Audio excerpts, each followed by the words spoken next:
Sledgehammer Horror, guys. I am Ken Sledge, and today I have actor and producer from She Walks the Woods with me, Danny Bohnen. He is also the actor and producer for the new upcoming movie Sin Eater, featuring Bill Moseley. You may know him as Chop Top from Texas Chainsaw Massacre 2. He is also the co-creator and the host of the cult classic horror show. Danny, how you doing today, man? Hey, I'm doing good. Thanks for having me. No, it's a pleasure. And to add to that list as well, he's also the guitar player for Poolside at the Flamingo, who allowed me to use their music for the intro and outro of this video. So, Danny, thank you for that as well. Yeah, no problem. I know things have been kind of crazy right now with the COVID pandemic, but can you give us any type of update on Sin Eater, when we can be expecting anything? Or? Yeah, man. Sin Eater will be our second project. I'll clarify. My brother and I do everything together pretty much, and it's not our second project as an actor. We're actors and have done many projects, but as far as like a creation of our own that we executive produced and basically funded, it'll be our second venture. This Sin Eater was actually written by our good friend Carmelo Chimera, who's also co-host on the Cult Classic Horror Show, and we feel like we sort of found the dream team with him as far as like producer and writer goes. You know, and he directed too, but so that's where that one came about, and it's right now where we just got a super rough cut back from our editor probably 2 weeks ago. Okay. Went over some notes with him. He's actually, I say our editor, he's in the film and he's in She Walks the Woods too. He plays the other guy besides my brother and I in She Walks the Woods. And so he's sort of an editor actor by trade, but then he's because of he's so useful, we just use him as a producer and then put him in the film, and then and he's a good actor too. You know, we wouldn't use him if he wasn't a good actor. So, but anyway, so yeah, we got this rough cut. Gave him some notes. We're doing a couple pickup shots over the next couple weeks here. We just caught some last night, and we're doing I think one more next week, and then we should have like our picture lock rough cut by the end of this month. And then it's up to our composer and colorist and graphics guy to hopefully, we're hoping everyone locks it in by the end of July. We're not sure if sound mixing will be done by then, but that's the goal. End of July for final product is the goal. And then honestly, man, we'll be shopping it around. This has been a very different experience than She Walks the Woods in that I don't know if we're on the radar or something. Maybe it's because Mosley's in the picture. We've had like 5 or 6 distributors just emailing me and Carmelo wondering if it's for sale, when it'll be done, can we see a screener?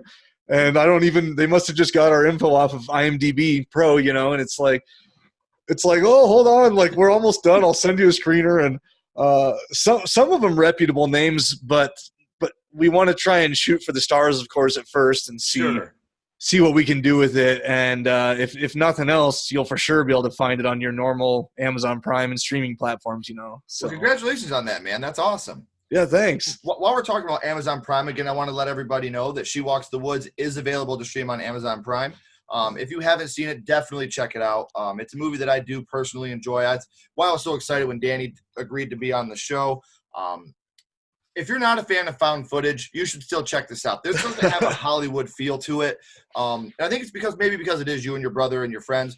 There is that genuine feel to it. You don't feel like anything's forced in this movie. And that's what I look for in a found footage film. Thanks, man.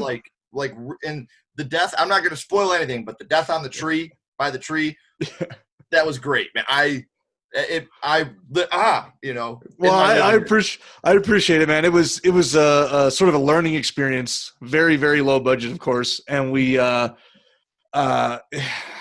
a long story I won't bore you with, but we were going to make something that was higher budget like a year before that. And it just kept getting caught up in pre-production. We started running out of money, and literally last minute, we're like, hey, we just need to grab a camera and head to the woods and film something with this last bit of money we have. And it was put together like within 3 weeks. And we just, and so myself and my buddy, Rob O'Neill, who's a co-host on the show as well, there's 4 of us, like wrote this thing really fast, and we're not writers at all. And it shows a little in the film, but it is like you said, very natural.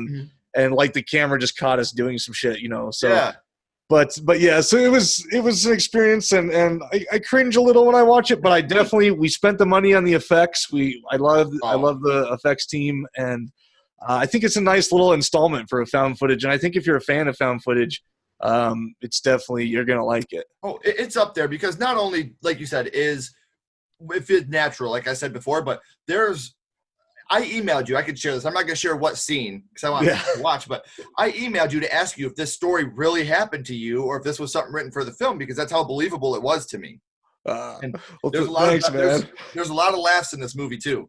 You know? Yeah, it turned out. I'll tell you, we had a little local premiere for it in Denver here, and we invited a bunch of people. There's like a couple hundred people, and so we rented out an Alamo Draft House, and at that point, watching it and getting the crowd reaction, I finally realized I was like, holy shit, like there's a lot of laughs. People are laughing a lot. Yeah. Well, the campfire scene, I shared that with you through email too. That made me belly laugh. I rewound it just so I could send it to you to tell you how much I appreciated that. So, well, shit, thanks. Yeah, no problem. We are here to talk about your first horror movie though, which is I'm going to go The Exorcist. You know, it's hard to pinpoint that very first one, but yeah, what solidified in my mind is The Exorcist. And for a good reason, man, because when I was a kid, I wasn't allowed to finish this movie. My mom rented it. I've told this story before, but we used to own a video store in my town, Adrian, Michigan, called Downtown Video when I was a kid. And I still got one of the old VCR rewinders that they had to use to rewind the VHS for when people weren't kind and didn't rewind. Yep. But my mom bought The Exorcist home because of all the hype around it, you know. And I was young. I was a little boy when she had never watched it because she was too scared. And we got about halfway through. We got to about the crucifix scene, and my mom was like, "You're not watching this movie," you know. So I guess like I said, I own the DVD. This is something that I always knew that they did something good here. Yeah. So for you to talk about it is really awesome. You said it's hard to pinpoint. Do you remember how old you were when you seen the film for the first time? Oh man, I was way too young. There's sort of a story to it. What happened was like, it was just on TV. It was on like TBS or TNT or something, you know, and middle of the day, and my stepdad's downstairs in the basement of the old house, and it's just on, and he's like reading the paper or something, you know, and it's just on, and it doesn't faze him really because he's not much of a movie buff, and I don't know, he just wasn't very interested. It just happened to be on, and I came like down the stairs and around the corner at like 4 years old, and I caught a glimpse of it, and I was like, oh my god, and so for the next, if I remember correctly, it's hard to remember stuff at that age. Like this is the only thing I remember from that age. For the next 30, 40 minutes till the end, like the climax of everything, I'm just like peeking around the corner, and man, it ruined me for like, I think I had a nightmare like last year about The Exorcist. Like it still ruined me to this day, but it specifically like everything I was ever scared of from 4 years old on up was always had to do with The Exorcist, the girl from The Exorcist, or possession or something like that, you know. And it's funny, I could have my wife attest to this story, but I've always had a weird phobia. When I was young, I would always have dreams about a little girl in a white dress. Yeah. I think it's because of this movie. Like I used to have a reoccurring nightmare that I'd be driving down the road and there'd be this little girl in a white dress standing in the road, and I couldn't stop the car, so I'd run her over, but she would be, an apparition and come through the car. And I think that all stems from The Exorcist, again, to show how great this movie is. I think that the whole like little girl in a white nightgown stemmed from The Exorcist because that's used so much in horror now, and that I can relate with you. Like that's what scares me the most. My cousin and my family has a farm in the town of Longmont, north of Denver, and my cousin grew up there, and we used to go out to his house, and we would get there even as kids, and then as we drove and we were like 16, 17, we would park out in this like barn area, and then you'd have to walk like 50 yards to get to the house, and we used to give him shit like, oh, the lady in the white nightgown is floating, dragging her toes, and she's gonna get you, and we all joke about it when we're together. But he always told me like whenever he'd park there alone at night, he'd fucking like sprint inside, run to the house. That is awesome. And to me, when you talk about a good horror movie, that's what it is. It transcends everything. Everybody can relate to the same stuff, which kind of actually brings me to my next question. Which scene do you think affected you the most, and why?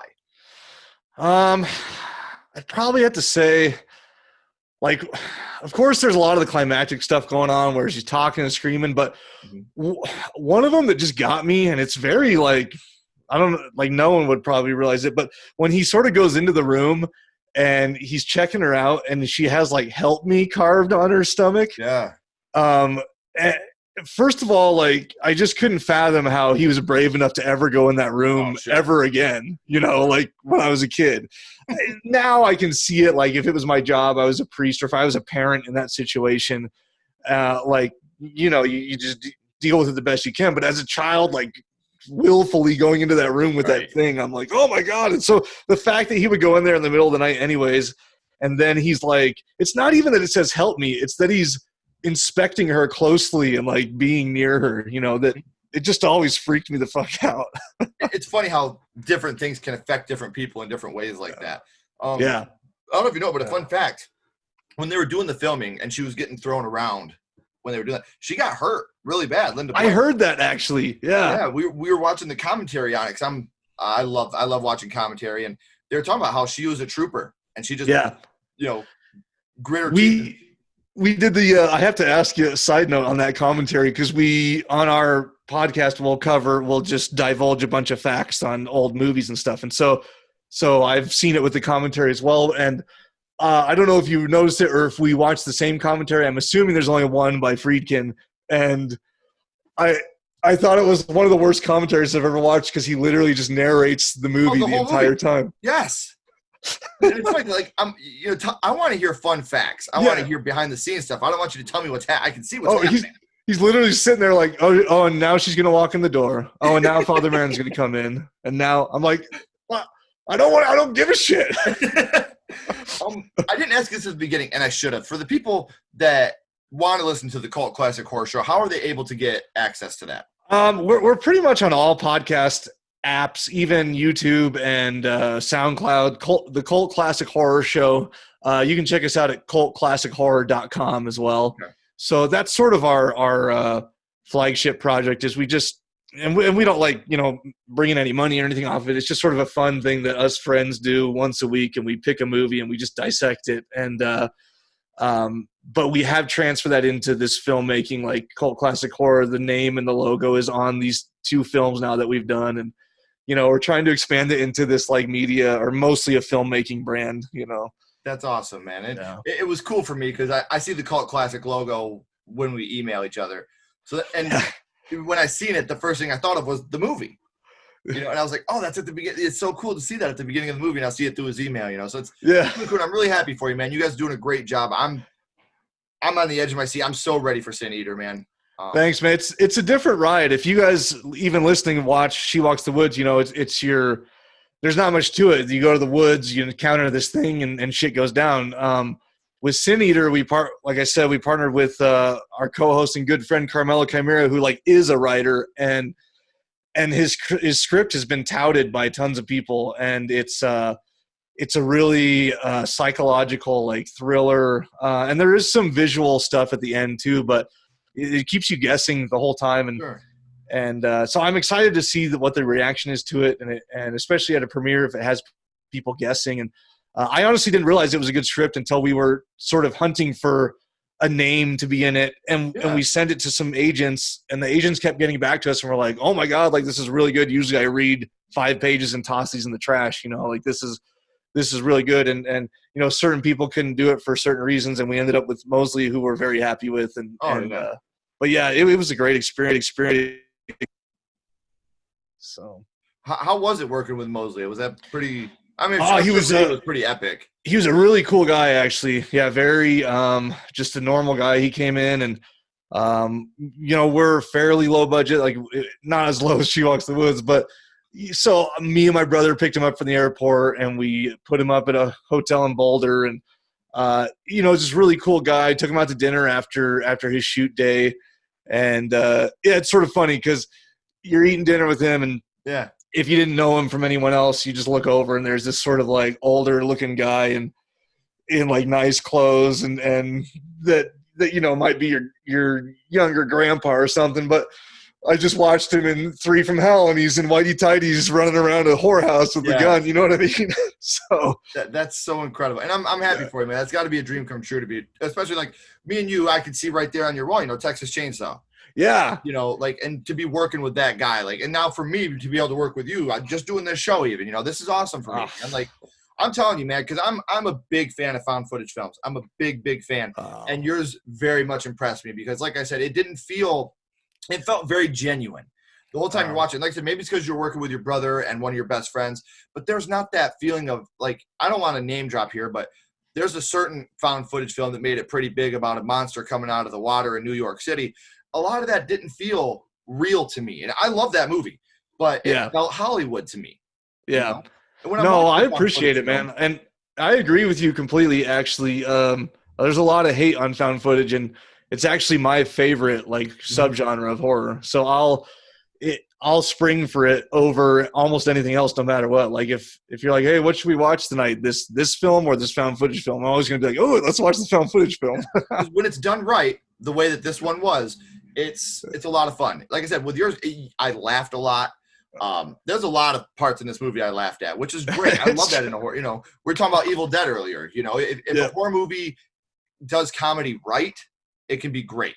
Yeah. And it keeps you guessing in this movie too. Like, and another thing I wanted to add, the screams in this movie, off in the distance, that was fucking awesome, man. Yeah. I got to give it up for Potter on that, for Jason Potter, who I already mentioned was the editor. He's in She Walks the Woods. He did all of our sound design too, and so he's it's tough to notice what all he did when you watch it. I mean, obviously you hear the scream, which is awesome, and that's my favorite part of the whole movie is he created that out of like 5 different sound effects and combined them together, and some of it's himself screaming, and so it's crazy, but the little things he did, like I just enjoy the sound design in the whole last, like, probably 10 minutes when it's just my brother and I inside this cabin, and there's some, like, what sounds like tree tapping on the windows and like some wind, and house with pool cues like tapping on the wall, and he's the way he got all these noises and put him in there. That is one thing I'm actually very proud of She Walks the Woods, is in general the sound design. So I think that came out really well. Oh, it did. Like I said, the scream really stuck with me. I was like, wow, because it didn't sound like it's not, like you said, he used 5 different things. It sounded unique. And when you hear it, you're like, ooh, that's like blood curdling. Like, what would I do if I heard that out in the woods in the middle of nowhere? Yeah. No, well, thank you. I'm glad it did that. yeah, absolutely. Now I got to go back to The Exorcist, Sonya. Was this like a one-off that you would only watch one time, or was this a movie that you've watched repeatedly? I mean, since that time, now I have, but leading, like, shortly after, and for probably till I was like 17 or something, it was like I watched it a few times in that gap, but it was always a, like, prepare myself, and this is going to be scary, and covering my, like, I don't cover my eyes ever, but sure, I would just sort of look away here and there. And what's really weird is the quote unquote nightmares that I've had pertaining to this film, which are just countless. I've had so many, but they're not like I wake up screaming and I'm sweating. It's like, they're just these little ones where you wake up a little creeped out, and then you're like looking around. And what's weird about them is most of them have to do with, like, me about to watch the movie on a TV screen. Like, I'm sitting there and there's a scary part coming up, and I just keep, like, not wanting to watch, and then I sort of see it. Yeah, it's really weird, man, because in real life, like, I can just watch it fine, you know what I mean? But for some reason, when you're in dream mode and something's going on, you're like, oh. I've had, like, all kinds of dreams about this movie, man. It's the most dreamt about. I've had, like, a dream where I'm boxing in a ring with the Exorcist. Well, I should have brought that up. You don't box anymore, do you? Actually, yeah, to mention that, I do. Just recently I got back into it, but only just recreationally, I don't really compete or anything as of right now. So I should have brought that up at the beginning. I had that in my cliff notes. I totally. Oh, no worries. No, I ventured into, I mean, I've trained for many years, but I only had a short stint of actually competing, in kickboxing and MMA. So yeah. Man, you are literally like the jack of all trades, dude. This is so awesome to have you on here, man. Well, thanks, man. I heard it from a friend once. Jack of all trades, master of none is what my friend used to say. And so lately I've tried to focus it so I can be a master of like a couple, you know. Everything I've heard and seen, man, I'm extremely impressed. So you're definitely on the right track. Oh, thanks. When you think of The Exorcist, what is the first thing that pops into your head? It's just has to be like her face, you know. And at any given time in the film, but not really even one specific shot, but I do think she looks the creepiest when not towards the very very end, but like basically when she's stabbing herself with the crucifix and her head turns around. I think that's like the look where they nailed it, you Oh know. yeah. Well, yeah. Shout out to the makeup team on this movie too. Yeah. And Not we're only talking her, about, but making Max von Sydow look like he's 80 years old when he was like 30 at the time or something. and you talk one thing I'm a big fan of. I don't know about you. We didn't talk about this, but I'm a much bigger fan of practical effects than CGI. So a movie like this, like we were talking about with Linda Blair, like with they were using a pulley system on her, like stuff like that. I think is much better than using CGI effects. So that's one thing I can really appreciate about this movie too. I completely agree. I think nowadays they're now able to pull some stuff off that are tricking all of us, you know. But yeah, when you watch something, God, I mean, especially around the time Exorcist was made, or even in the '90s or early 2000s, yeah, it's just way too obvious that they're doing that, you know. And special effects, yeah, it takes talent, and that's why they're true artists, you know. And hopefully it doesn't die out. Right. And The Exorcist, the influence this movie has on not only the horror genre, but everybody knows The Exorcist, and they're still doing exorcism style movies to this day. Yeah. So try to downplay the effect this movie has on people. People were passing out in the theater. Yeah, it's insane, man. And this was the first horror movie I think up for Academy Award for like the score or something. I think. Yeah. So you go back here. That's amazing. This movie really started something because you can't. They don't go a year without doing another exorcism of something. So I have this out there. If there's one movie that I could go back and see in theaters, this would be the one because. I mean, you watch it today. I don't care what people say. There's so many people out there that like think it's really cool to say The Exorcist isn't scary at all. But I almost don't care who you are. Like to this day, that movie's scary. And so to experience that in like, what was it, like 71 or 2 when it was made. And I mean, the only thing comparable to it around that time was Night of the Living Dead and some of these other movies. You know, it's like to make that big of a jump. I just couldn't imagine these viewers going in for the first time. Oh no, and like you said, there was a lot of places, a lot of movie theaters actually pulled it. I heard that, yeah, because of what was happening with the film and all the people that were watching. It's just like I could not imagine, and the internet is obviously a big reason why, but I could not imagine a movie coming out today with that kind of impact. Yeah, no, I don't know that there has really been one, you know, even ever since. I mean, there has been some here and there, but at least personally for me, man, I've never watched another movie that's affected me that much. There's been a couple of found footage films here and there that you watch them alone at night before you go to bed and you sort of get really creeped out. But man, Exorcist really does it for me. I'm the type of person that when I watch a film, I like to put myself in the film. And that's how I've always been. So I think maybe that's why I appreciate and I love found footage so much, because it's a lot easier for me to feel like I'm part of this film. It is. And to be in the cabin with you guys watching out the window at the bonfire scene, like I could put myself there.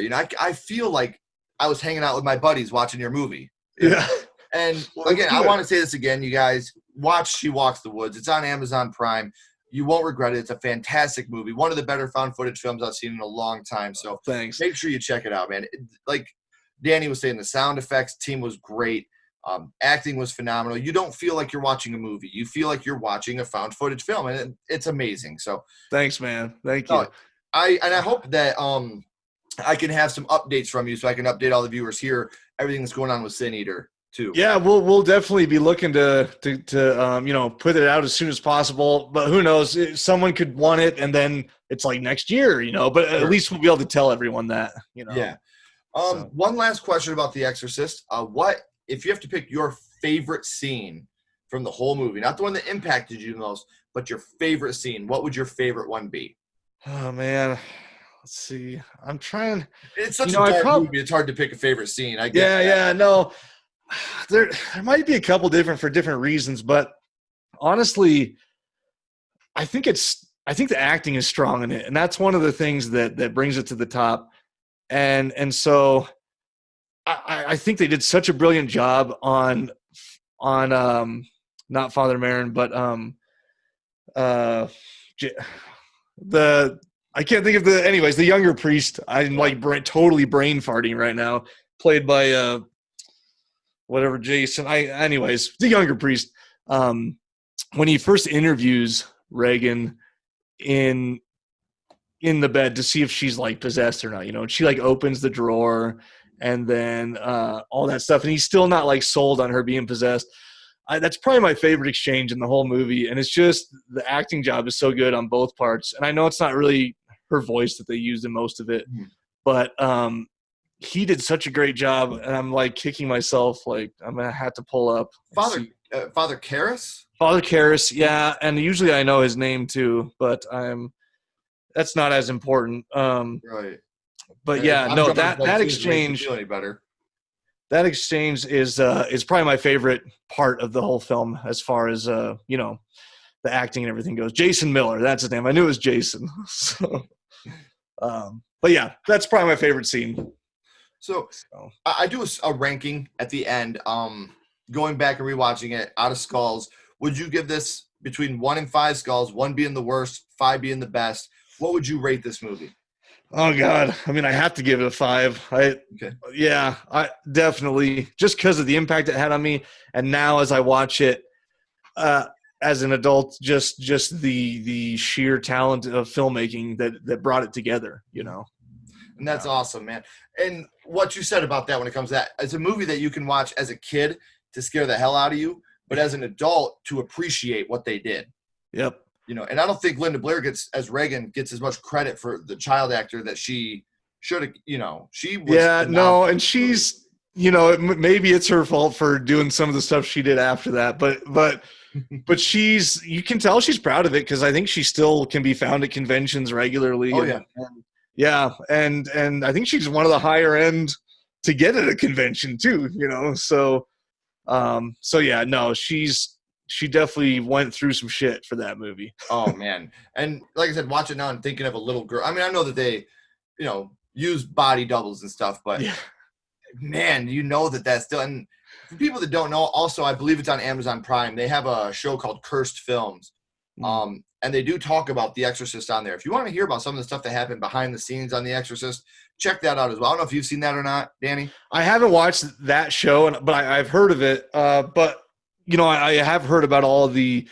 There's like a couple things that happened within like 1 or 2 years after the movie was released that some people blame on the content. It's Yeah. like so and so died, and then like exactly a year later, so and so died, and then like all it was all this stuff that happened. Then they had the set caught on fire while they were Yeah, filming, and you should check that out. Cursed Films. They talk about the I will. Twilight Zone, Poltergeist. It's a good watch, man, for a horror fan. I think you'd really enjoy it.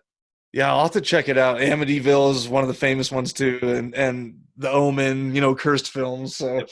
I think they do Um, series on. I remember seeing the previews for it, so yeah, to check it yeah, out. it's fantastic. Yeah. Now before I let you go, is there anything else you'd want to add at all about the movie or about anything you have coming up? I don't think so, man. I mean, just trying to pump that film out. I guess just in general, look for more films from us coming your way. We're looking to sort of machine gun out. Not to say that they'll be low quality. We're trying to level up every time we do it. So we Yeah. make She Walks the Woods. Now we're spending like 5 times as much money on Sin Eater, and then for the next level up, maybe we can secure some investors. On the acting forefront, Scotty and I are always venturing into projects. We're actually slated to our first sort of bigger deal. We're slated to do a Western with that stars Sam Worthington and Machine Gun Kelly, which is Colson Baker. We were supposed to shoot that in April, but then all this shit went down, Yeah. and they're postponing dates, and we're waiting for an update on that. But Oh so man, that best that of luck with that, man. That's awesome. yeah, that's really exciting, and I won't lie, we got in on that one as producers too. So we're investing some money. in exchange for producing and also for acting in it. But at the same time, there was like a gatekeeper. Like we had to be good enough that they would put us in the film. You know what I mean? So I had to send them reels and tapes, and they had to be Don't sell like, yourself short, man. You're doing a great job out here, man. "Oh no, thanks, brother, thanks." So that'll be like the first mainstream. You know, that one might have a theatrical release, and it might, depending on what kind of distribution they get. But you know, Sam Worthington isn't a slouch, and Right. it's supposed to possibly have a couple other names in it too that aren't confirmed, so I won't mention them yet. But Sure. that could be a cool little a cool thing to really kick off what we're doing acting wise, and so I'm really excited about that. So keep your ears open. It's called The Last Son of Isaac LeMay. Okay. And you can there's already articles and stuff about it online. But yeah, should be a cool one. The Western with Sam Worthington. That's all you need to tell me because I love Yeah. the Well, any updates you get, man, please email me so I can share them with everybody. I would love to keep everybody updated on what you're doing, especially For Sin sure. Eater. I'm so excited, man. Knowing it's a psychological thriller, knowing you guys are in it, you know, knowing my old Chop Top buddies in there too. Yeah. You know, I'm very excited for that film, man. I'm really excited to see where your career takes you in your next couple steps. So anytime you have any updates, please share them with me. I'd be happy to update everybody else about them. For sure, man. I appreciate it. Yeah, no, man. Like I said, I'm gonna pimp this out there one more time, guys. Amazon Prime. You can stream it for free. She Walks the Woods. Go check that movie out. You're not gonna regret it. It's a fantastic film. You're gonna laugh. You're gonna feel anxious, and you're gonna thank me after you watch it. So, Danny, man, I can't thank you enough for being on the show. Please, like I said, keep us updated on anything, and it's been a real honor talking to you, brother. Thanks, man. I really appreciate you having me. Good time. Everybody, thank you. This has been Sledgehammer Horror. I'll see you guys next time.